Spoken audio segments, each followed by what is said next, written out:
Welcome to Dreaming of Chess Mastery. I'm Neil Priest, and this is my YouTube channel that delves into and picks apart the world of adult chess improvement.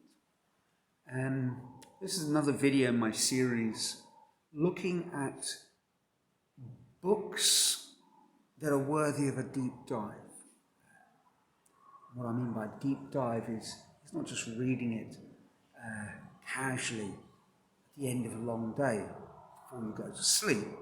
I mean really playing through everything, digging in and spending weeks, months, perhaps years with the same material so that you really fully understand it.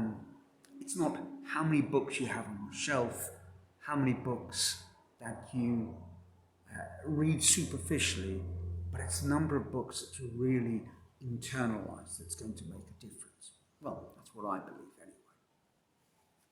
Now, the first few videos in this series I've looked at, strategy books, beginning with my system.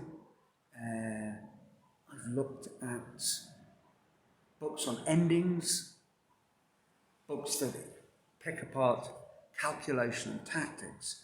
But I've really skirted around what are probably the most important books that we need to work through, study carefully.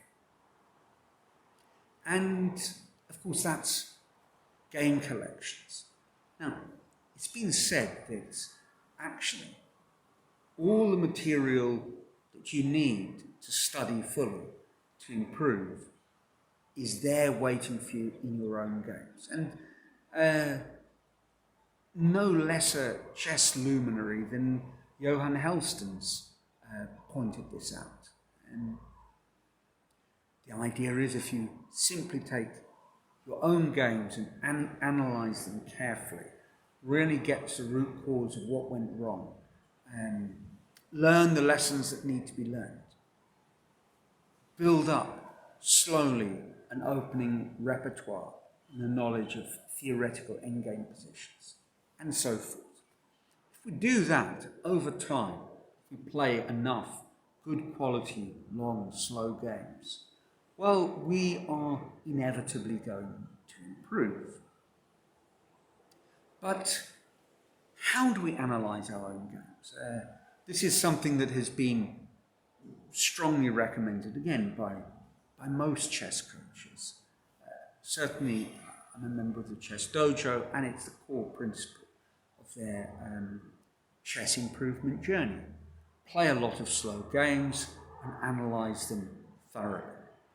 Share your analysis, start a conversation, and that's the sort of building block, the foundation of improvement. But I think it really does beg a question, which is, how do we analyse our own games?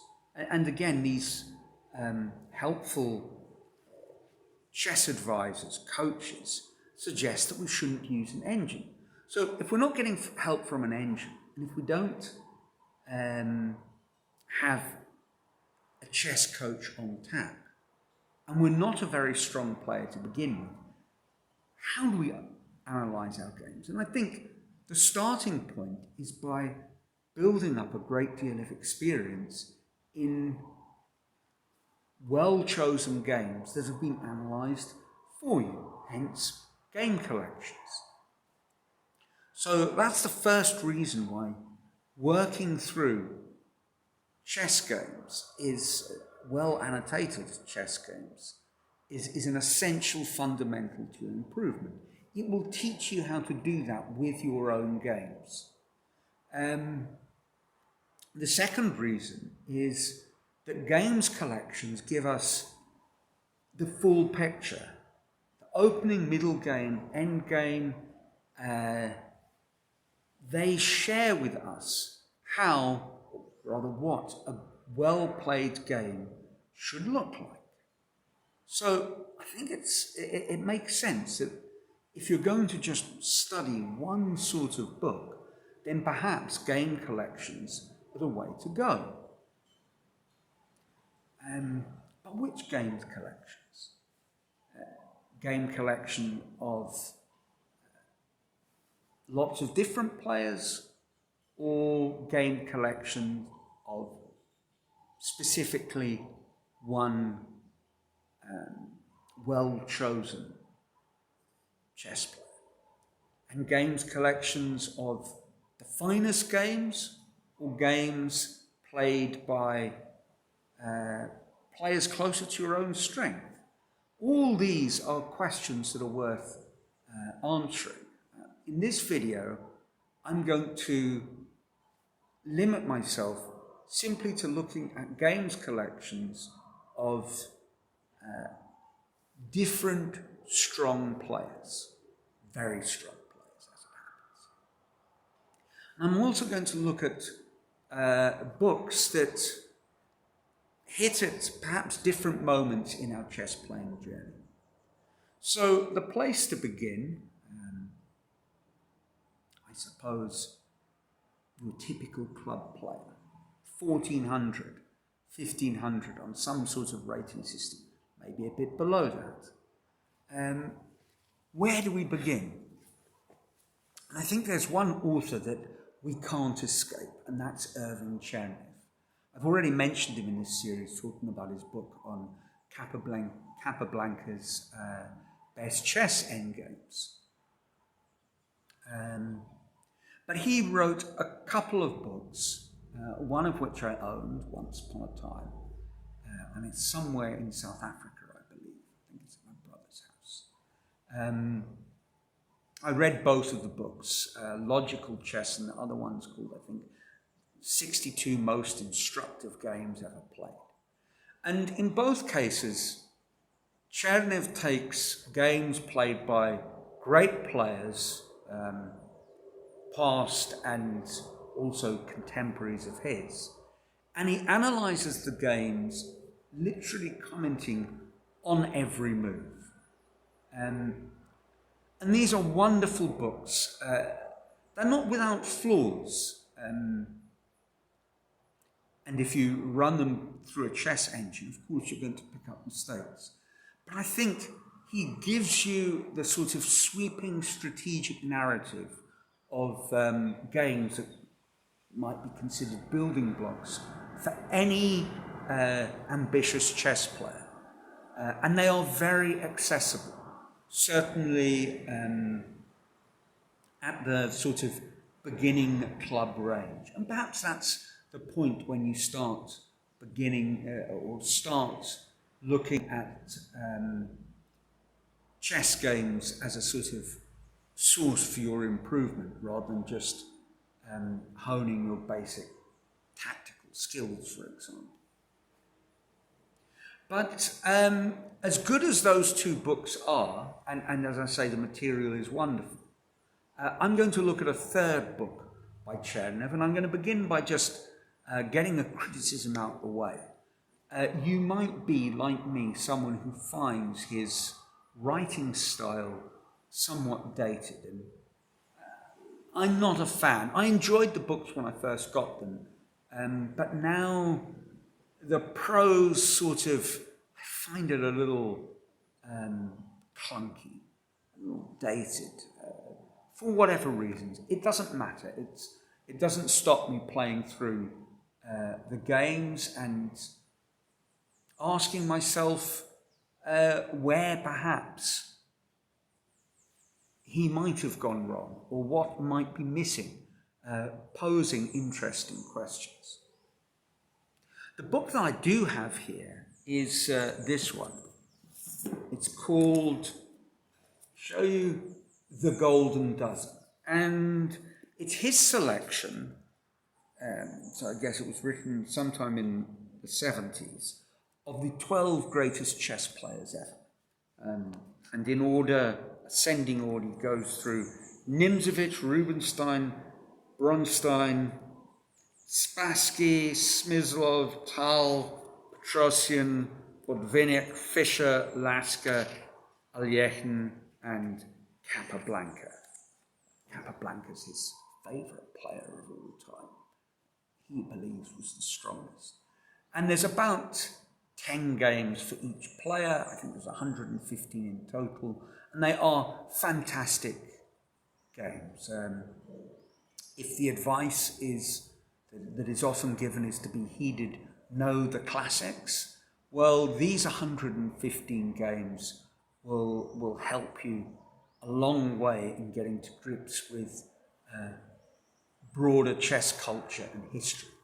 And they will also give you a fantastic sweep of the greatest games ever played, and different kinds of games, strategy and tactics, endgames, innovative opening player. It's a terrific collection. As I keep on mentioning, a collection that is, by virtue of the style of his analysis and the fact that he's quite opinionated, this is the greatest, best move you could possibly play here. This is a flawless sort of game. Well, of course, nothing could be further from the truth. So they are very history is dictated by the winner sorts of games, very one-sided analyses. But I think they are worth careful scrutiny. And I think trying to understand where he's gone wrong and why perhaps an engine might give different moves will be a very interesting exercise. So that's the first book that I would recommend.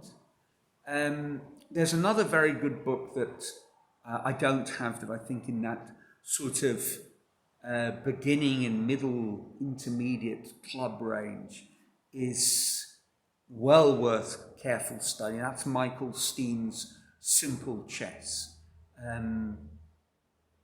Less games, more carefully analysed, more contemporary games. Very, very good book. But that's a book that perhaps is a sort of strategy primer rather than a games collection.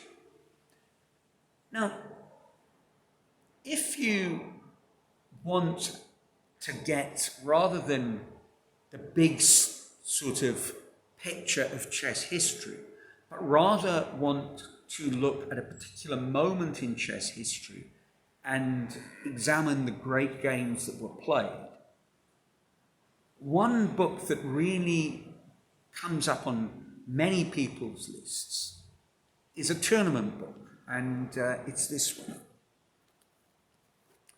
Zurich 1953 by David Bronstein. Now, he wrote the book. Well, he did the analysis. I think the book was ghostwritten by Boris Vanstein. There's a lot of good reasons to believe that he wrote it. And later on, he wrote a book called, I think, Chess Improviser and Bronstein's games, which is fantastic. Unfortunately, sold it at some point. I was very short of cash, and offer that was too good to refuse. I sold a lot of my books at that point. But this book, I think, is a great place to begin looking at modern chess, post-war chess, the sort of openings that are examined, are the openings that we play today, the strategic themes. Of course, chess has advanced in the last 70 years, but the strategic themes for anyone below 2,000 strength are the ones that you need to get to grips with. He looks at all the games, so there's over 200. It was a 28-round event, 15-player double round robin. So 270 games, and that they are terrific. And the analysis, I think, certainly helped me enormously. I bought this book when I was 15, and it was my sort of source of inspiration for probably the next 5 years of my chess development. Actually, this is a signed copy. Here we are. The great man himself signed it. Well, I found myself playing in, it was Hastings at Challengers 1992, so by then he was into his 70s. He complained that everyone asked him to sign this book. And I, at the time, could never understand that. It was such a good book. What would be his gripe? Perhaps it was that deep down he knew that he had less to do with the book than might seem the case on the surface. Never mind, interesting character and a wonderful book. And this is a book that if you spent a year working through the games, looking at maybe engine analysis to answer your questions, writing down your questions, really digging into the games, and perhaps testing yourself. One thing with a lot of games collections that I would recommend is playing through the games using the sort of solitaire chess model to guess your games. And a good place to do that is playgrandmasters.com. So in that setup, you play the moves of the winning player and sort of test yourself as you go along with your opposing grandmaster's replies. And that might be a very interesting way, and certainly in many of the games in this book and in the previous book, you will find them on playgrandmaster.com. So that's it, I think, for this week. You can't go wrong with either of these books. And 115 games in the case of the Golden Dozen. If you've spent an hour or two on one game, that's the minimum, really. And you played a game a day, that's 4 months' work. Of course, you could work through the book more quickly, but probably that's because you would be just playing through the moves and the analysis and taking it at face value, not asking questions or looking for alternatives or considering why a move that is given as bad actually doesn't work. So there's a lot of material to keep you busy. But of course, you might have your alternative game collections. I'd love to hear what you think of the best ones and at what rating they might be most appropriate. So go on, leave a comment in the section below. Otherwise, I trust your chess is going well. And until the next video, for sunny Brazil.